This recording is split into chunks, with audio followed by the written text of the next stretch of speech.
Rightio, welcome everybody. We're going to try something different today.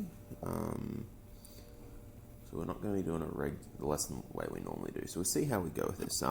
We're going to be watching this video, or most of the class is watching this video for the first little bit of the lesson, just to get you started.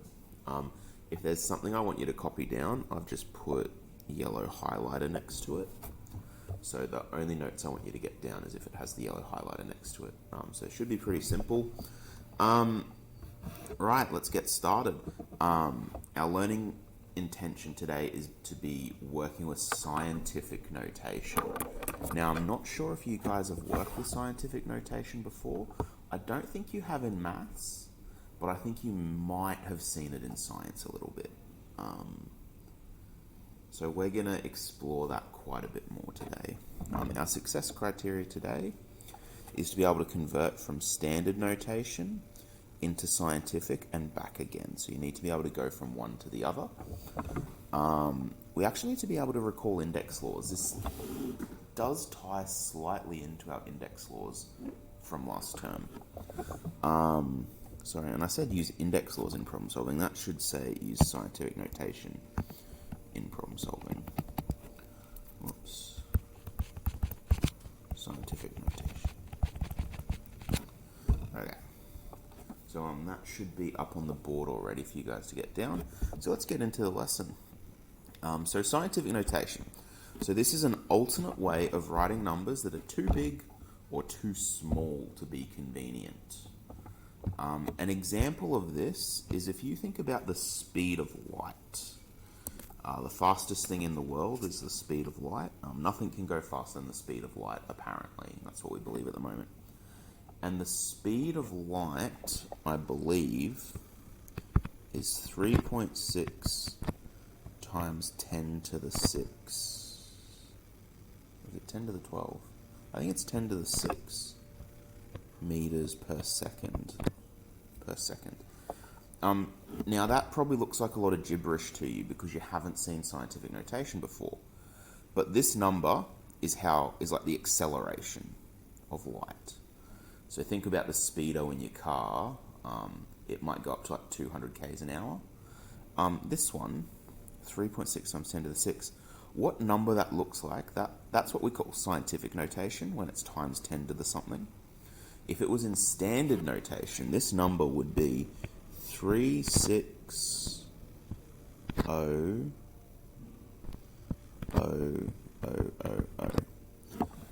So the speed of light, meters per second, the speed of light is 3,600,000 meters per second. So quite quick. But can you sort of see the top number is a lot more convenient than the bottom number? Like if you're putting that into your calculator, you're just going to have to be sitting there mashing the 0 button for ages. It's quite annoying. It's actually can be quite a lot simpler to be using scientific notation. And that's what we're going to look at here. So let's consider 80 trillion. So 8 followed by 1, 4, 7, 10 zeros. So 8 followed by 10 zeros. Once again, that's annoying to even write down. We don't want to be using a number that big if we can avoid it. So what we're going to do is use some tricky maths to make that number simpler. So what could we do to make that number easier to write? Well, one thing that we could sort of do is what I've done there is say 80 and then trillion, because that number is quite hard just visually to sort of get an idea about. Whereas 80 trillion is a bit easier.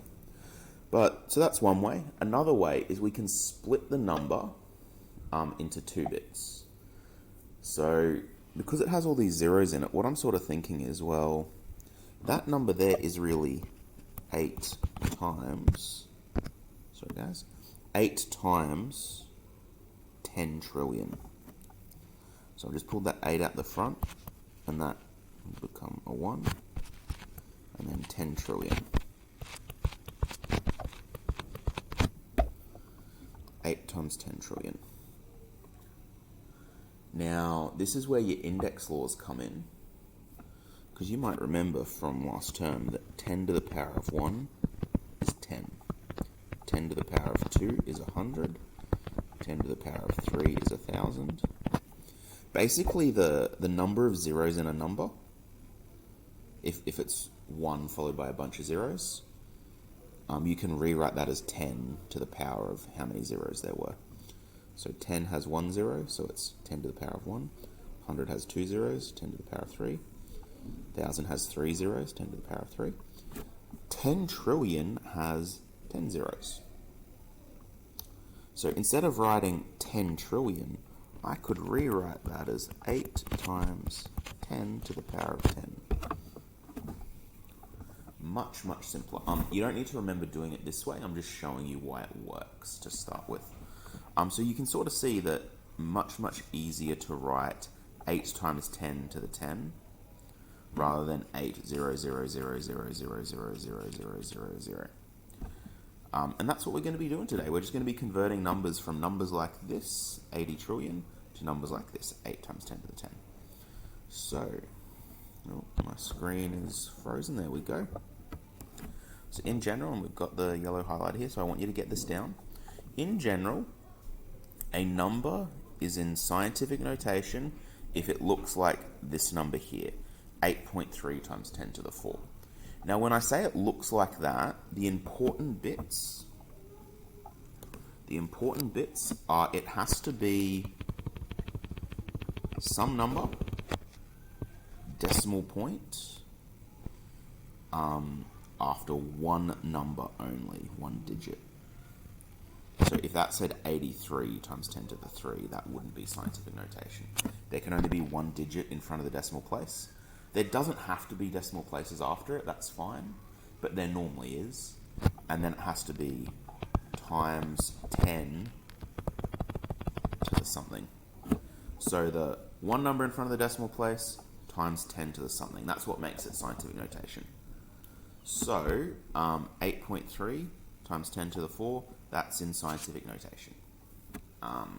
Let's have a look at some examples. So we've got some big numbers here. So we've got 3,400,000 there. Big number. Like I said, the way I showed you before, we're not really going to do it that way most of the time. We're going to find an easier way. And the easier way is this. Take your decimal point and put it where it is in the number currently. So that number has no decimal, so it means the decimal point is at the end of the numbers. And all we do then is we count, we move the decimal point to where we want it to be. Now I said we want one digit in front of the, I want one digit in front of the decimal point, so I want to move my decimal point to there. So I just need to count how many times I move it to get there. 1, 2, 3, 4, 5, 6. So 3,400,000. I can rewrite that in scientific notation as 3.4 because I move the decimal place between the 3 and the 4 times 10, and I moved it 1, 2, 3, 4, 5, 6 to the power of 6. Okay, that's it. The next one, once again, this one doesn't have a decimal point. My decimal point is there. And all I'm going to do is I'm going to move that decimal point so that there is one number in front of it.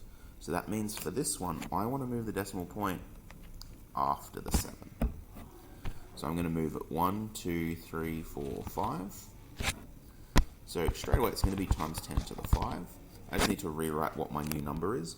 Instead of 758,000, it's 7.58. Okay, this one's going to be annoying. I want to move the decimal place once again so that there's one number in front of it, which will put it over here. So I'm going to have to move it 1, 2, 3, 4, 5, 6, 7, 8, 9, 10. So that is going to be times 10 to the 10.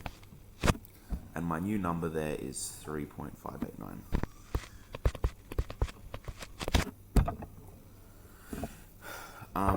So yeah, that's pretty much it. you should notice that all of these have positive indexes. If you start with a big number, the scientific notation will have a positive number over here. What we're going to look at now is if you have a negative number over there, or in other words, if you have a really, really small number instead of a really, really big number. Okay, so let's have a look at small numbers now. So this time, instead of moving the decimal place from the right-hand side to the left, it's already on the left-hand side, so we've got to move it to the right. So in this number up here, I want to move the decimal place over to there. So I've got to move it 1, 2. My new number, well, it's 3, then nothing after the decimal, so just 3, times 10. But this time I've started with a very, very small number, a number less than 1. And if your number is less than 1, I should say between 0 and 1. If your number's between 0 and 1, your number up the top here is going to be negative. So I moved it 2 spots, negative 2. So 0.03 is the same as 3 times 10 to the negative 2. For something as small as this, we would not normally use scientific notation. Wouldn't normally do it. But for one like this next one, we would, because it's quite a bit bigger in terms of the length of the number, not the size of the number. Okay, so where am I going to move my decimal point in this next one? I'm going to keep moving it until there's one digit, and by digit it can't be 0 in front of my number. So I'm going to move it 1, 2, 3, 4, and if I leave my decimal point there, my new number is 5.8, which fits our pattern. And then times 10, and I forgot how many times I moved it. 1, 2, 3, 4, 10 to the negative 4. Okay, so 0.0 a bunch of times 77. I'm going to move my decimal point until I get between the 2 7s there. So that means my new number will be 7.7. My number is between 0 and 1, so my index is going to be negative. And we just need to see what that index will be. 1, 2, 3, 4, 5, 6, 7. 7.7 times 10 to the negative 7. I didn't plan that, but it worked out well. So make sure you have those examples down, ladies and gents. Let's keep going. So let's look at working backwards now. It's very similar. Excuse me. Just having a drink. Okay. So let's work backwards. If we have a negative index, so 3.1 times 10 to the negative 4. All we do is we start with our original number, 3.1. Now this one's a little tricky. You just got to remember that if we have a negative index, we're going to move that decimal point to the left. And we're going to move it to the left 4 times. So I'm going to move it once, twice, 3 times, 4 times. So my new decimal point will be there. Now you can sort of see it, but there's nothing in front of that number. So all we do is we fill in the empty space with zeros. So there's a 0 there, a 0 there, a 0 there, a 0 there. So that gives me my new number, 0.00031. Yep, so that's that. And then for the positive index, 3.1 times 10 to the 4. Well, it's a positive, so that means there's going to be a bunch of zeros after the number, not before the number. So once again, all I'm going to do is I'm going to take my number, 3.1, and I'm going to move the decimal place 4 spots. 1, 2, 3, 4, 0, 0, 0. So my new number is 31,000. So that's a dodgy 3. 31,000. That's it. So just to summarize, guys, standard notation is a number just like we're normally using, 3, 4, 5. Scientific notation is where you have one number in front of the decimal point. and you times it by 10 to the power of how many times you move the decimal point to get it there. Scientific, standard. And you can then work backwards from that also. Cool. What I've got for you, ladies and gents, is I've got 5 questions in each direction.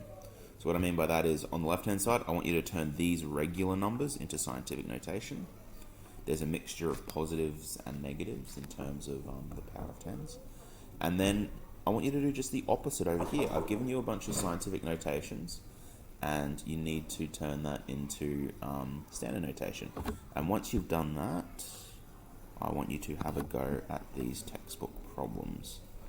So I'm going to pause this video and let you have a go at that.